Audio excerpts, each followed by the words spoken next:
Hello everyone, আসসালামু আলাইকুম। করোনাকালীন এই সিচুয়েশনে স্মার্টফোনের চাহিদা বেড়েছে অনেক বেশি। অনলাইন মিটিং থেকে শুরু করে অনলাইন ক্লাস সর্বত্রই ব্যবহৃত হচ্ছে স্মার্টফোন। দুর্যোগকালীন এই সিচুয়েশনে অনেকেই 10,000 টাকা প্রাইস রেঞ্জের মধ্যে একটি স্মার্টফোন কিনতে চান।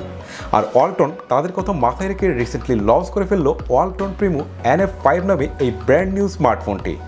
এই ফোনটির অন্যতম স্পেশাল ফিচার হচ্ছে এতে থাকছে 6.8 ইঞ্চির বিশাল ডিসপ্লে, এছাড়াও 4000 মিলিঅ্যাম্পের ব্যাটারি এবং 3 GB র্যামের সাথে 32 GB স্টোরেজ থাকছে ফোনটিতে।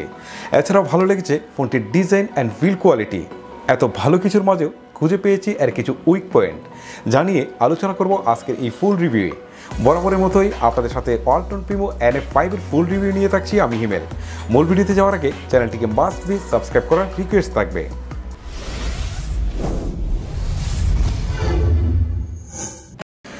এক নজরে দেখে নেওয়া যাক ফোনটির বক্সে কি প্রোভাইড করা হচ্ছে। বক্সটিকে ওপেন করলে প্রথমে দেখতে পাচ্ছি আমাদের সেই কাঙ্ক্ষিত ডিভাইসটিকে। তারপরে রয়েছে একটি warranty card, screen protector, transparent cover bag, earphone. তারপর দেখতে পাচ্ছি একটি চার্জার, মাইক্রো USB কেবল, সর্বশেষ দেখতে পাচ্ছি একটি সিম ইজেক্টর। বক্স কন্টেন্টে দুটি জিনিস আমার কাছে ভালো লেগেছে। প্রথমটি হচ্ছে স্ক্রিন প্রোটেক্টর। যখন কোনো ফোন মার্কেটে আসে তখন সাথে সাথে এর স্ক্রিন প্রোটেক্টর খুব একটা খুঁজে পাওয়া যায় না। সেই সাথে তারা বক্সে দিয়ে দিচ্ছে আরও একটি ইয়ারফোন।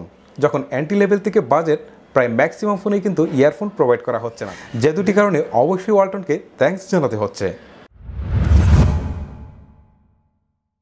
রিসেন্টলি ওয়ালটনের ফোনগুলো যতই দেখছি ততই মুগ্ধ হচ্ছি। এর রিয়ার পার্টে বটনের অংশে থাকছে একটি স্ট্রাকচার, আর টপের অংশটি প্লেন রাখার ফলে দূর থেকে দেখতে বেশ চমৎকার লাগছিল ফোনটিকে। আমার হাতে থাকা ব্ল্যাক কালার ছাড়াও এতে থাকছে পার্পেল, গ্রিন অ্যান্ড ব্লু নামে আরও 3টি কালার, যা দেখতে এই ব্ল্যাক কালার থেকে অনেক বেশি বেটার মনে হবে। রিয়ার পার্টে ভালো লাগার আরেকটি জায়গা হচ্ছে এর ক্যামেরা মডিউলটি। এর ক্যামেরা বাম্পটি প্রায় বডির সাথে ফ্ল্যাট করে দেওয়া হয়েছে। ফোনটিতে ফিঙ্গারপ্রিন্ট থাকছে রিয়ার মাউন্টেডে, আর এটি ছিল যথেষ্ট ফাস্ট অ্যান্ড ইকুরেট। এর পজিশনটি আর একটু নিচে হলে বেটার হতো। সাইড ফ্রেমটি রাউন্ড থাকায় হাতে নিয়ে বেশ ভালো একটা গ্রিপ পাচ্ছিলাম। এই ফোনের ভালো লাগার মতো আর একটা জিনিস হচ্ছে এর ওয়াইড ডিস্ট্রিবিউশন। এত বড় একটা ফোন দীর্ঘক্ষণ হাতে নিয়ে চালানোর পরও খুব একটা বাল্কি ফিল করিনি, বিকজ এর ওয়াইড ডিস্ট্রিবিউশন ছিল পারফেক্ট। ডিসপ্লে সেকশনে ফোনটিতে থাকছে চমকের চোয়া, অর্থাৎ 6.8 ইঞ্চির HD+ রেজলিউশনের IPS ডিসপ্লে থাকছে এতে। বড় ডিসপ্লেতে PPI ডেন্সিটি কম হওয়ায় শার্পনেসের ঘাটতি অবভিয়াসলি চোখে পড়েছে। তবে ডিসপ্লে সানরাইজ ভিজিবিলিটি নিয়ে আমার খুব একটা কমপ্লেন ছিল না। ফুল সানরাইজে ফোন অপারেট করা যাচ্ছিল ইজিলি। ডিসপ্লেতে কালার শিফটি বা নেগেটিভিটির মতো কোনো ইস্যু খুঁজে পাইনি। আর এর ডিসপ্লের কালারগুলো আর একটু পাঞ্চি হলে হয়তোবা বেটার হতো। সাধারণত এই বাজেটের ফোনে এত বড় ডিসপ্লে খুব একটা দেখতে পাওয়া যায় না।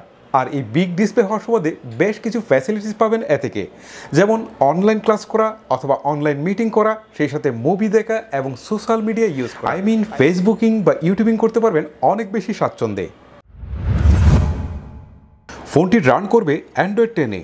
স্টক অ্যান্ড্রয়েড হয় বেশ স্মুথ অ্যান্ড ক্লিন এক্সপিরিয়েন্স পেয়েছি এ থেকে। প্রি ইনস্টল অ্যাপ ছিল খুবই কম। অনেক সময় টুকিটাকি ল্যাগের দেখা পেয়েছি, যা হয়তোবা নেক্সট কোনো আপডেটে ফিক্স করা সম্ভব। তবে অ্যাপস ওপেনিং টাইম আর একটু ফাস্ট হলে বেটার হতো। 3 GB র্যামের মধ্যে ম্যাক্সিমাম টাইম 1 GBর আশেপাশে ফ্রি পাচ্ছিলাম। ব্যাকগ্রাউন্ডে 3 থেকে 4টা অ্যাপস ওপেন রেখে ইজিলি অপারেট করতে পারছিলাম। চিপসেট হিসেবে ফোনটিতে থাকছে মিডিয়াটেক হিলিও A20, যেটি 12 nm আর্কিটেকচারের বিল্ড করা একটি কোয়াড কোর CPU। আর জিপিইউ হিসেবে এতে থাকছে পাওয়ার ভিওর GE8300।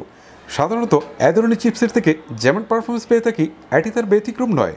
রেগুলার টাস্কগুলো বেশ ভালোভাবে হ্যান্ডেল করতে পারছিল এটি। ছোটোখাটো গেমগুলো অনায়াসে প্লে করা যাচ্ছিল এ থেকে। ওভারঅল বলতে পারি এর পারফরমেন্স সেকশন মোটেও আপনাকে হতাশ করবে না। ফোনটির রিয়ারে থাকছে ট্রিপল ক্যামেরার সেটআপ, যার প্রাইমারি সেন্সরটি 13 মেগাপিক্সেলের। সেকেন্ডারিতে থাকছে একটি ডেপথ সেন্সিং ক্যামেরা অ্যান্ড থার্ডে থাকছে একটি ভিজিও ক্যামেরা, যেটি লো লাইট সেন্সর হিসেবে কাজ করবে। প্রাইমারি ক্যামেরায় তোলা ছবিগুলোতে ওয়ার্ম টোনের প্রাধান্য লক্ষ্য করা যায়। ছবিতে ঘাটতি রয়েছে ডিটেলস অ্যান্ড শার্পনেসের। পোর্ট্রেট মোডের ছবিগুলোতে এজ ডিটেকশন খুব একটা পারফেক্ট ছিল না, তবে ক্যামেরা স্টেডি করে ছবি তুলতে পারলে অনেকাংশেই পারফেক্ট ছবি পাবেন। ডাইনামিক রেঞ্জ নিয়ে আলাদা করে তেমন কিছুই বলার নেই। অ্যান্টি লেভেল হিসাবে অ্যাজ ইউজুয়াল পারফর্ম করেছে এটি। লো লাইট ফটোগ্রাফির ক্ষেত্রে অ্যাভারেজ পারফর্ম করেছে এর ক্যামেরা। ভালো আলো পেলে মোটামুটি ভালো মানের ছবি প্রসেস করতে পারে এর ক্যামেরা, তবে মাঝে মাঝে নয়েজের উপস্থিতি টের পাওয়া যায়। উচ্চ 1080p ভিডিও শ্যুট করতে পেরেছি এতে, যার কোয়ালিটি প্রত্যাশিত ছিল বলা যায়। তবে এই বাজারে অন্যান্য ফোনের মতো এত স্টেবিলাইজেশন থাকছে না। ফোনটির সেলফিতে থাকছে 8 মেগাপিক্সেলের একটি ক্যামেরা। তুলনামূলকভাবে সেলফি ক্যামেরা থেকে বেটার ইমেজ পেয়েছি, যা আপনারা এই ছবিগুলো দেখলেই বুঝতে পারবেন।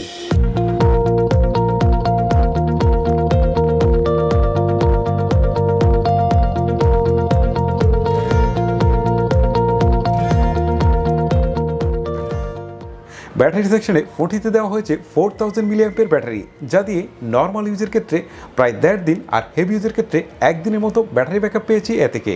আর এর ব্যাটারিকে ফুল চার্জ করতে সময় লেগেছে প্রায় 3 ঘন্টার কাছাকাছি।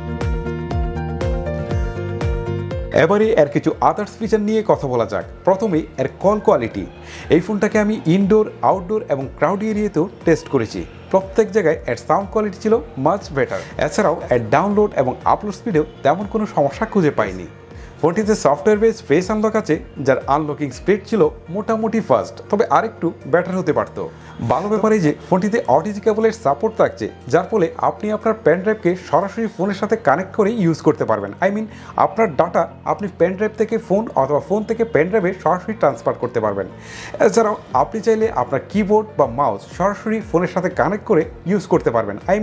আপনি আপনার কিবোর্ডের মধ্যে টাইপ করবেন, সেটা টাইপ হবে আপনার ফোনের মাধ্যমে।